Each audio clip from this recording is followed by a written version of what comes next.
Section 3, understanding your results. Okay, James, so we've inputted the data. Inputted the data, so we're now going to look at your reports. We've got a little booklet here that we've used, and we sort of do the 3 simple steps. So the third step for me is understanding the results.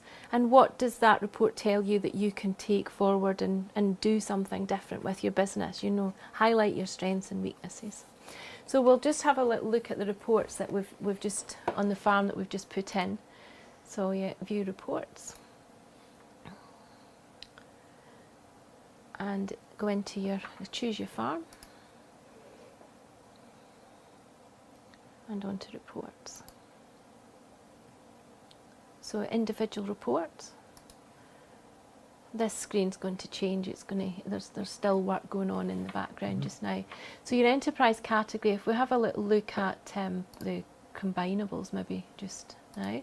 Okay. So you can choose one at a time. So at the moment you can only choose to have one enterprise at a time. So we break it down to each individual enterprise. So you would choose which one do you want. So I see, yeah. Yeah, so when to wheat. And again, you've got the options here. So you can choose per enterprise, if you do the drop down box there. Yeah. Per enterprise, per hectare or per tonne. And then the detail level is essential, which is KPIs, summary or detailed. So pull one of them off. Okay. And then export to Excel, or you can view on screen. So if we just choose view on screen at the bottom. Oh yeah, you can have cash only or full economic net margin. So the difference between that cash only is what would physically go through your checkbook. Your the full economic is including the imputed figures that we've put into it. So you've got the options there. Okay. If you were to export to Excel, it does literally put it into an Excel spreadsheet, so you could start using it for other things as well. So that's an XLS? Yes, So if we go up to the performance indicators, bring that down a little bit there. So it's starting to look at your total hectarage, your total estimated production, and your tonnes and pounds per tonne and things. And looking at that, if there was anything really obvious, you'd be able to go back in and say, oh, I think I've maybe made a typo error or something, or you know, there's things there that's going to be obvious to use right or wrong. Yes. So it's looking at the value coming in, and then your individual costs. Did we do this on a tonne? Yeah, so per tonne basis is what we're looking at. And if you go right down to the bottom, it'll show you the cost of productions, etc. Yeah, so it's costing you £115 per 9 pence to produce that, and you're selling it for 122, I think, isn't it? 122. So yes, so straight away it's giving you something to look at, and the cash only at the bottom is if we take out the imputed values that we put in. So you would be able to print that off. There will be a multi-enterprise report, so you should be able to have all your combinables on one sheet as well. So you can start looking on a per hectare basis what your farm's doing.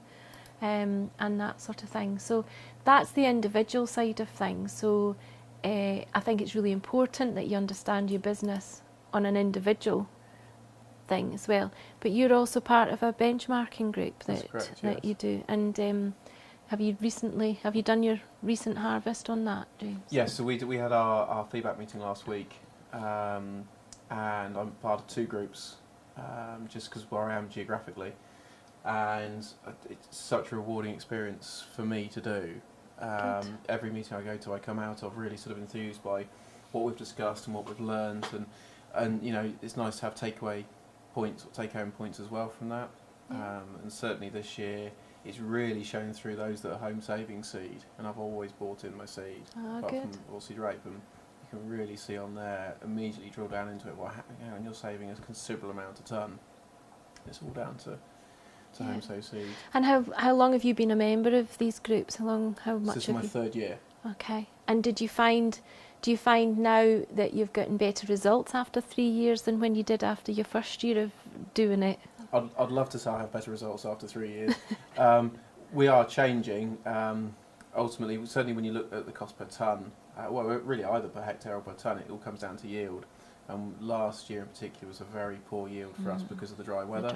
So that influenced everything back. But even so, you've still got points in there that you can take home, and we're learning that, you know, people are spending, you know, similar amounts on fungicides to us, but achieving much greater yield. So we're starting to think, well, are we doing the right thing? It's making us question what we're doing on the farm far more than we were before. Good. And is there any specific areas that you think that you're highlighting more? You know, there's more areas in your business that you can look at than others? Well, it's something that we took away from last week's meeting in particular was, although we said earlier the old adage of, you know, your fixed costs are variable and your variable costs are fixed. In actual fact, there are places in your variable costs where we can start to try and tweak those costs and bring those down, and you know, without compromising necessarily in terms of our performance. Yeah. And I think that's a really key way of sort of driving that, and at the same time looking at your fixed costs. And you know, sometimes your fixed costs are borne out by personal circumstances or individual businesses' circumstances. So, you know, yes, we have high machinery and depreciation costs, but actually we have very low labour costs. And because I have other interests off farm as well, it means that we can manage those busy periods better without having to employ more labour. Yeah, good. And the sharing of information, I mean, that's invaluable, isn't it? Being able to work with other like-minded people and just be quite open. I presume that you're open within that group now. Yeah, absolutely. Both groups I sit in, we all know who we are in the data. The information's all printed out there, and even if people aren't at the meeting and I haven't been able to attend all of them, you know, I say feel free, put my data in there and discuss it. I have nothing to hide. Yeah, that's and I really feel good. It's one of the unique things about the agricultural industry is that you will get people sat in a room who are technically competitors in the marketplace, openly discussing how they make themselves more competitive. But because every individual farm is subtly different and slightly has its own quirks or its own challenges, we can do that without worrying that if I turn around and suddenly just save, you know, £15 a hectare on my fungicide costs, you know, that's not gonna make my crop worth any more at the end. No. So I think it's a really unique thing to get involved with, and it's been very rewarding for me. Excellent. And I think with us having the imputed values as well, it makes it more comfortable. Yes. No, we're not looking for personal information. We're not looking at bank overdrafts or anything like that. So you're not being put in an uncomfortable position that you feel that you're not able to discuss things. Yeah, absolutely. We're not put in an uncomfortable position at all. Obviously, on our individual reports, we can pull out, you know, that with rent and finance data, so that's more relevant to us individually. But actually, as a group comparison with those figures out, then it's you've got nothing to be. I say nothing to be shy about. I think some people walk in there and they suddenly reveal their machinery habits, but at the same time, you know, it's transparent, which is fantastic. Yeah, good. But it's not for everybody. A group environment's not for everybody. So I think, as well as that, now that Farmbench is available for everybody to go in and log in the privacy of their own home, then I think there's a lot of learning that they could do from that system as well, isn't there? Yeah, especially if they're then benchmarked against other people in the area, irrespective of who they are, and you won't know who they are, but at least you can start to look at that and figure out if you're doing it right. Excellent. And is there anything major or anything that you've done on the back of being part of the groups, or is it you still on this learning journey? I think I'll be on the learning journey for the rest of my career. No, there's so many things that you pull out, and it's lots of small things. You know, I've got my notes beside me here from my meeting last week, and you know, pulling out things like, you know, one company did research and found that disease is directly linked to nitrogen use. So you start thinking, well, actually, should I be using as much nitrogen as I am? You know, mixing varieties together rather than just focusing on like a monoculture, one particular variety of wheat or oilseed rape. Home saving seed, cost comparisons using cost comparison site for agricultural inputs. All that sort of data is all that sort of thing I pull out, and yes, I can't pull out one particular section of Farmbench and say, there you go, I've made that percentage reduction this year. It's a little bit of everything. So. Yeah. Good.